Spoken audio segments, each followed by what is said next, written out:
What we see in the rubble pile is steel, and the concrete has been spread all over Manhattan. I personally did some analysis of the collapse of the North Tower during the time when the roof line was visible before it descended into the dust cloud. This tower had perimeter columns around the outer walls. It also had a core structure around the elevator shafts and so forth with 47 very massive core columns. There was a mast on top. It's a television antenna on top of the North Tower. And at the very onset of collapse, the very first motion you can see is this descending. It wasn't down here where the break occurred. It wasn't as though the top section was starting to come down.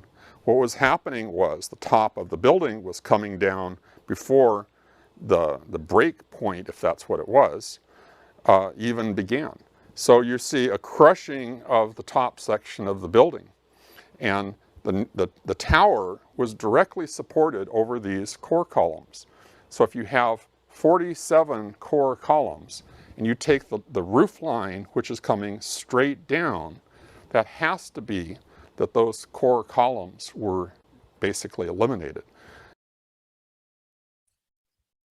In the wake of the World Trade Center bombing, the Seattle Times interviews John Skilling on February 27, 1993, who was one of two structural engineers responsible for designing the World Trade Center. Skilling recounts his people having carried out an analysis which found the Twin Towers could withstand the impact of a Boeing 707. He says, "Our analysis indicated the biggest problem would be the fact that all the fuel from the airplane would dump into the building. There would be a horrendous fire. A lot of people would be killed. But," he says, "the building structure would still be there."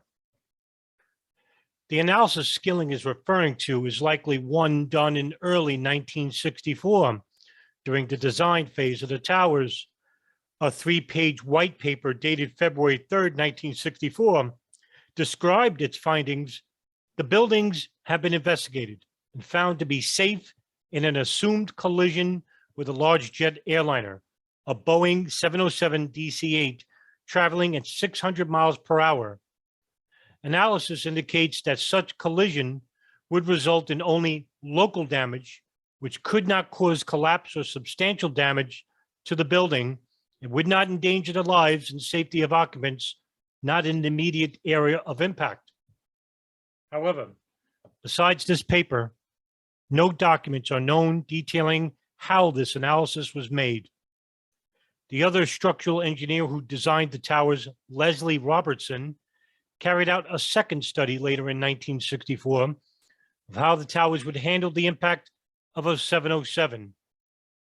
However, the National Institute of Standards and Technology, following its 3-year investigation into the World Trade Center collapses, will in 2005 state that it has been unable to locate any evidence to indicate consideration of the extent of impact-induced structural damage or the size of a fire that could be created by thousands of gallons of jet fuel.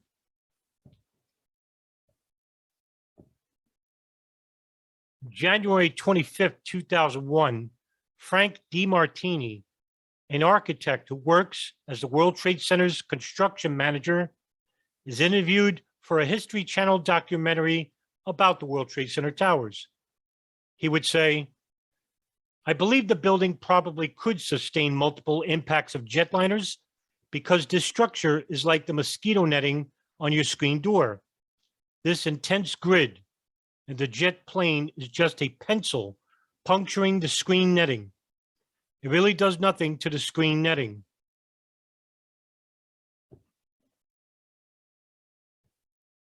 On September 3rd, 2001, Leslie Robertson is asked at a conference in Frankfurt, Germany, what he had done to protect the Twin Towers from terrorist attacks. He would reply, "I designed it for a 707 to smash into it," though does not elaborate further. The Twin Towers were, in fact, the first structures outside the military and nuclear industries designed to resist the impact of a jet airplane. The Boeing 707 was the largest in use when the towers were designed. Robertson conducted a study in late 1964 to calculate the effects of a 707 weighing 263 pounds, traveling at 180 miles an hour, crashing into one of the towers low on fuel in a dense fog. He concluded that the tower would remain standing. However, no report of this study was ever surfaced publicly. In 2002, though, Robertson will write, "To the best of our knowledge, little was known about the effects of a fire from such an aircraft, and no designs were prepared for that circumstance. The planes that hit the World Trade Center on September 11, 2001 are 767s, which are almost 20% heavier than 707s, adding 78,000 pounds of jet fuel on top of it."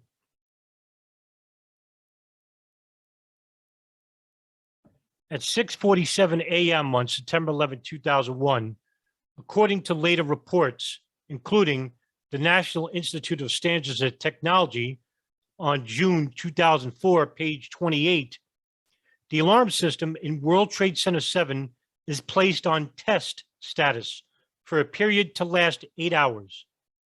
This ordinarily happens during maintenance or other testing, and alarms received from the building are generally ignored. At 8:47 a.m., Mike Picaro, an engineer who is part of the crew that services the World Trade Center complex, is at work in the mechanical shop in the second sub-basement of the North Tower when it is hit. When the room he is in starts filling with white smoke, he can smell kerosene. He heads upstairs with a coworker towards a small machine shop on the sea level. Yet, he says, there was nothing there but rubble. We're talking about a 50-ton hydraulic press, gone. He then heads for the parking garage, yet finds that there are no walls. There was rubble on the floor, and you couldn't see anything. He ascends to the B level, where he sees a 300-pound steel and concrete fire door, which is lying on the floor, wrinkled up, like a piece of aluminum foil.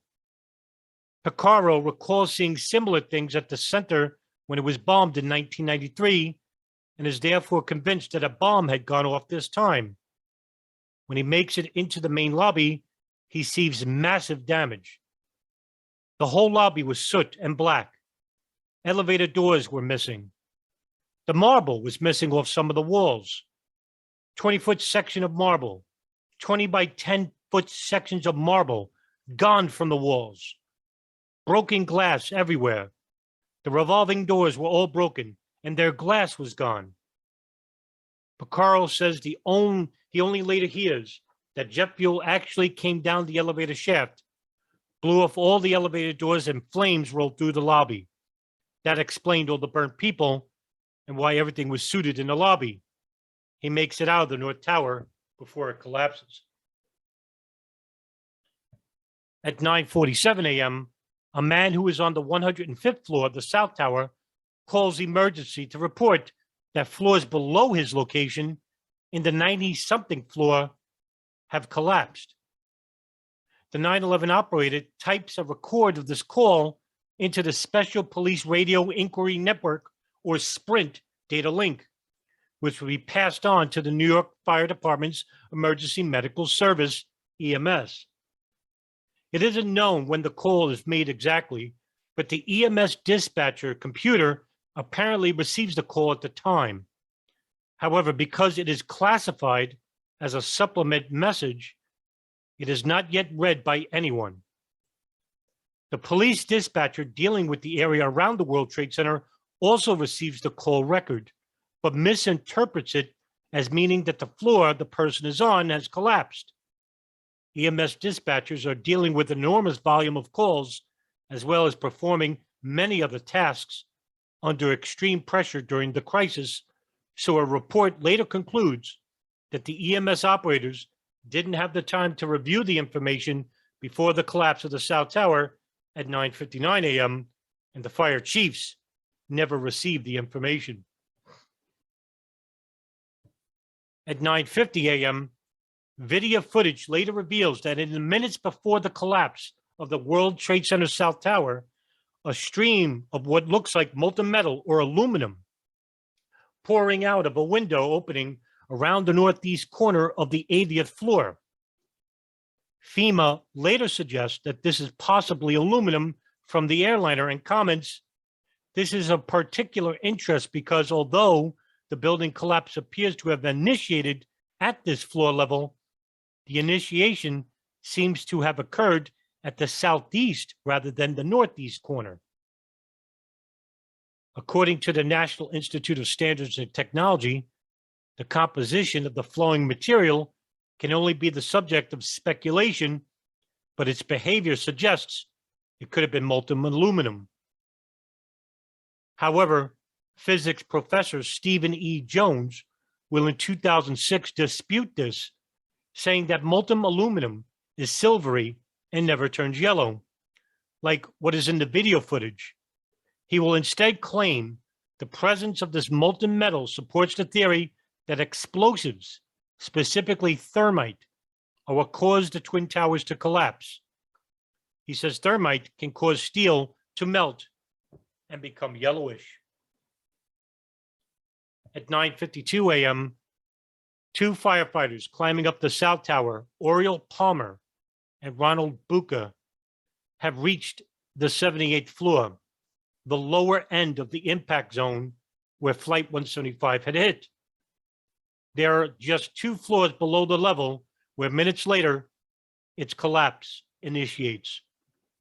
Over the radio, Palmer tells firefighter Joseph Levy that we have 2 isolated pockets of fire. We should be able to knock it down with 2 lines.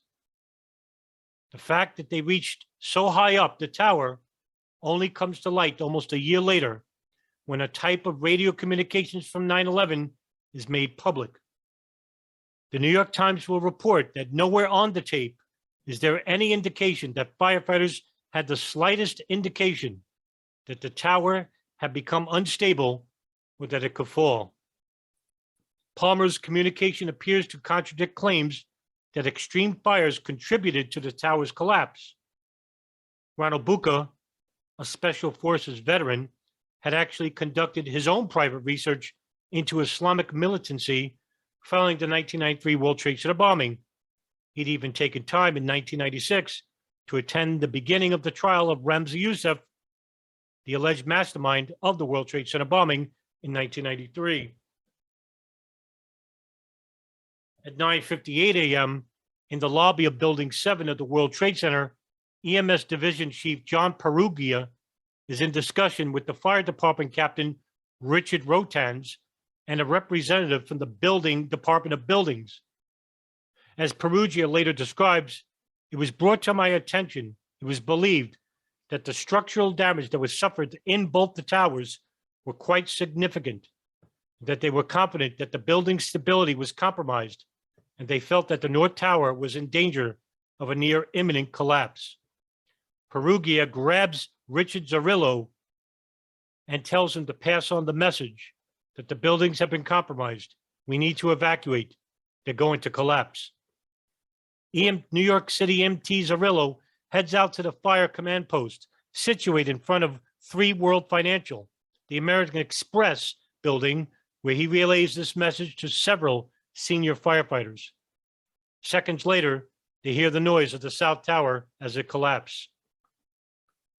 Others also appear to have been aware of the imminent danger.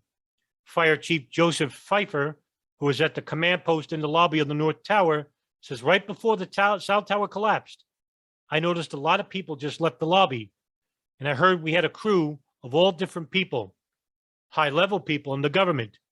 Everybody was gone, almost like they had information that we didn't have.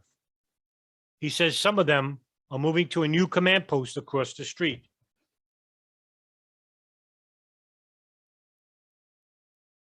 At 9:59 a.m., the South Tower of the World Trade Center collapses.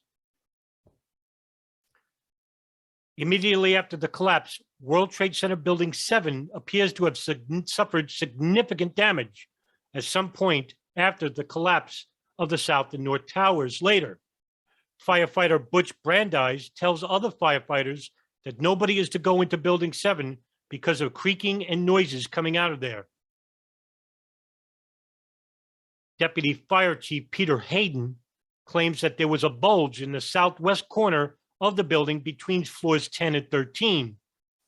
Battalion Chief John Norman would later recall, at the edge of the south face, you could see that it was very heavily damaged.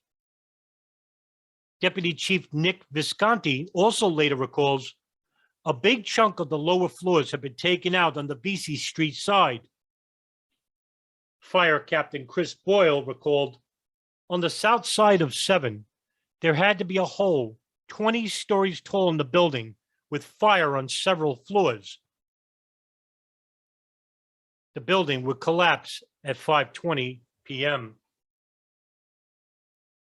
At 10:28 a.m., the World Trade Center's North Tower collapses.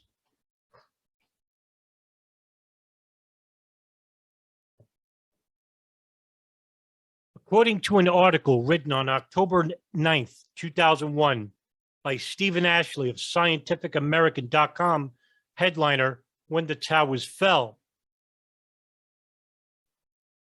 Robert Fowler, senior engineer at the structural engineering firm of McNamara and Salvia,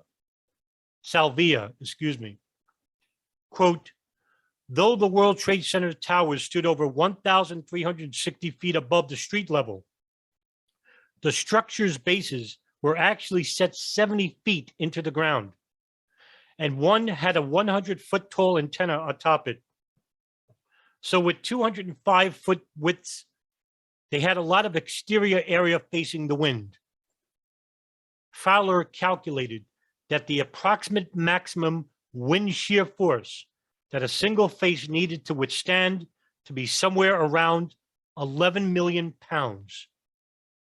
The gravity loads produced by the towers at their bases were on the order of 500,000 tons, according to Fowler. To handle these immense forces, the engineers designed the World Trade Center essentially as a large beam section, explained another panel member, Robert McNamara, president of the engineering firm McNamara and Salvia. Called structural tubes in the businesses, each twin tower was strongly framed in structural steel.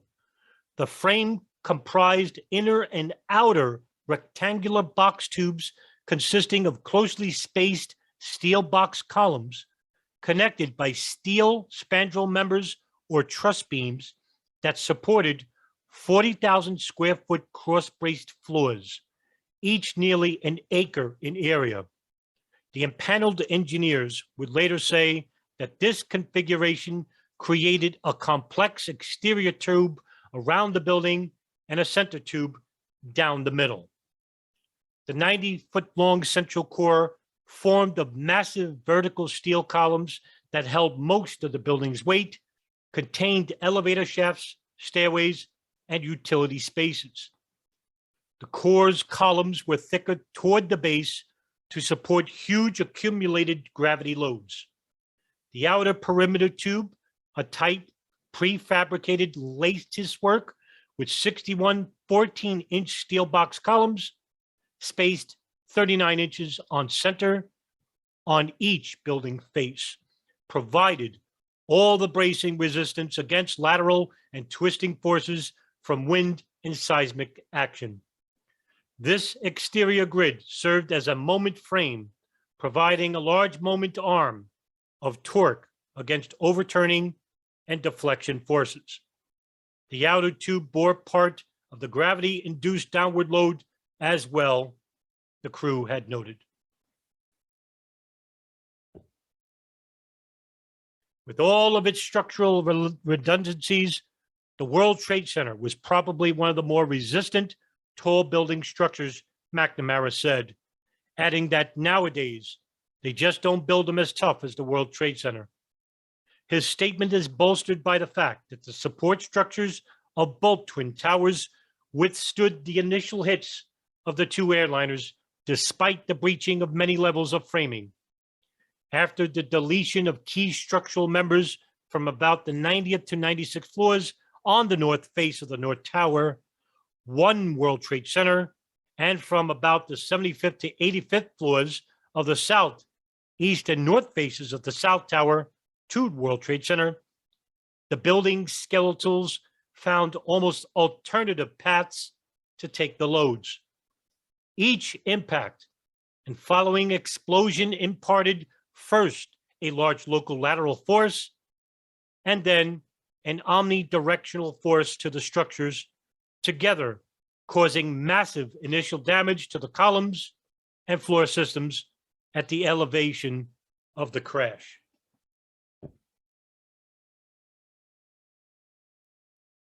Some have raised questions about the degree of fire protection available to guard the structural steel.